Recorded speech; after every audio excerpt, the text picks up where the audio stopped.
지난 강의에서는 데이터를 받는 법을 배웠습니다. 하지만 API는 단순히 받기만 하는 게 아니죠. 올바른 응답을 보내는 것도 그만큼 중요합니다. 이번 강의에서는 Nest.js의 응답을 내 마음대로 제어하는 방법을 깊이 있게 다뤄보겠습니다. 기본적으로 Nest.js는 응답을 자동으로 처리해줍니다. 배열을 반환하면 JSON으로, 문자열을 반환하면 텍스트로 말이죠. 상태 코드도 205K로 알아서 설정해주고요. 하지만 만약 생성됨을 의미하는 202를 보내야 한다면 어떨까요? 혹은 사용자를 다른 페이지로 리다이렉트 시켜야 할 수도 있습니다. 이번 시간에는 상태 코드, 헤더, 리다이렉션을 통해 응답을 완전히 통제하는 방법을 배우게 됩니다. 응답 제어란 Nest.js가 제공하는 편리한 기본 설정들을 우리가 직접 제정해야 하는 것을 말합니다.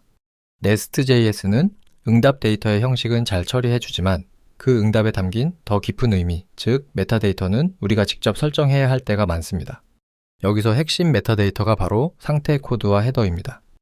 이 다이어그램을 보시면 요청이 컨트롤러에 들어와서 처리된 후 응답으로 나가는 흐름을 볼 수 있습니다. Nest.js는 이 응답의 형식을 자동화해주지만 우리는 종종 응답의 메타데이터를 직접 다듬어야 합니다. 이것이 바로 응답 제어의 핵심입니다. REST API에서 상태 코드는 약속과도 같습니다. 200은 성공, 201은 새로운 리소스가 생성되었음을 의미하며 주로 포스트 요청에 사용되죠. 그리고 204는 성공했지만 돌려줄 내용은 없음을 뜻하며 주로 딜리트 요청에 쓰입니다. Nest.js는 포스트 요청에는 201을, 그 외 대부분의 요청에는 200을 기본으로 반환합니다. 상태 코드를 바꾸는 건 정말 간단합니다. 바로 HTTP 코드 데코레이터를 사용하는 건데요. 먼저 nest.js/common에서 HTTP 코드를 임포트합니다. 그리고 핸들러 메소드 위에 HTTP 코드를 붙이고 원하는 상태, 코드를 숫자로 넣어주면 끝입니다. 이 코드에서는 고양이를 생성하지만 클라이언트는 기본값인 201 대신 204 no 컨텐트 상태 코드를 받게 됩니다. 이번엔 응답 헤더를 추가해 볼까요? 헤더 데코레이터를 사용하면 됩니다. 예를 들어 이 엔드포인트의 응답을 브라우저가 캐싱하지 않도록 하고 싶을 수 있습니다.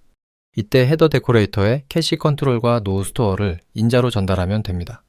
이제 이 엔드포인트의 모든 응답에는 캐시 컨트롤 노 스토어 헤더가 포함될 것입니다. 리다이렉션은 특정 리소스의 주소가 바뀌었거나 외부 문서 페이지로 사용자를 보낼 때 아주 유용합니다. Nest.js는 리다이렉트 데코레이터로 이 과정을 놀랍도록 간단하게 만들었습니다. 리다이렉션에는 두 가지 종류가 있는데 정적 리다이렉션과 동적 리다이렉션입니다. 정적 리다이렉션은 사용자를 항상 동일한 주소로 보낼 때 사용합니다. 리다이렉트 데코레이터에 URL과 상태 코드를 직접 전달하면 됩니다. 만약 상태 코드를 생략하면 기본값인 302파운드가 사용됩니다. 하지만 리다이렉션 URL이 요청에 따라 바뀌어야 한다면 어떻게 할까요? 예를 들어 쿼리 파라미터 버전 값에 따라 다른 버전의 문서로 보내고 싶을 수 있습니다. 이럴 땐 핸들러 메소드에서 URL 속성을 가진 객체를 반환하면 됩니다. Nest.js는 이 객체를 보고 리다이렉트에 설정된 기본 URL 대신 이 URL을 사용하게 됩니다. 이제 독스 물음표 버전은 5로 접속하면 v5 문서로, 그렇지 않으면 기본 문서로 이동합니다. 가끔 데코레이터만으로는 부족할 때가 있습니다. 동적으로 쿠키를 설정해야 하는 경우처럼요. 이때 익스프레스의 레스 같은 라이브러리 응답 객체를 직접 주입받고 싶을 수 있는데요. 하지만 조심해야 합니다. 레스 데코레이터를 그냥 사용하면 Nest.js는 라이브러리 종속 모드로 전환됩니다.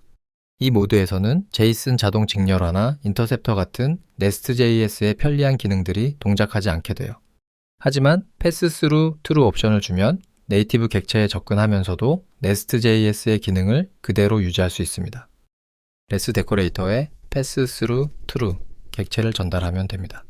이렇게 하면 레스 객체를 받아서 스테이터스나 헤더 같은 네이티브 메소드를 직접 호출할 수 있으면서 동시에 핸들러에서는 평소처럼 데이터를 반환하기만 하면 됩니다. Nest.js가 나머지, 즉 JSON 변환과 응답 전송을 알아서 처리해 줄 겁니다. 초보자들이 가장 많이 하는 실수가 바로 이것입니다. 패스스루 옵션 없이 레스를 주입받고 핸들러에서 값을 반환하는 경우인데요. 이 코드는 절대 동작하지 않습니다. 요청은 응답을 받지 못하고 영원히 대기 상태에 빠질 거예요.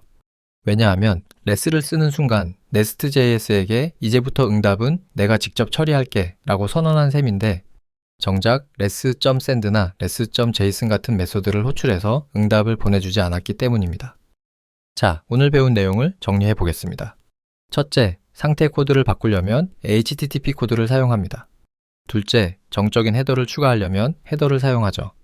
셋째, 리다이렉션이 필요할 땐 리다이렉트를, 동적 리다이렉션은 객체를 반환합니다.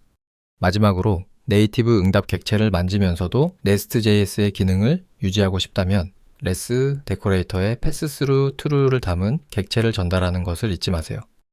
이제 우리는 응답을 자유자재로 제어할 수 있게 되었습니다.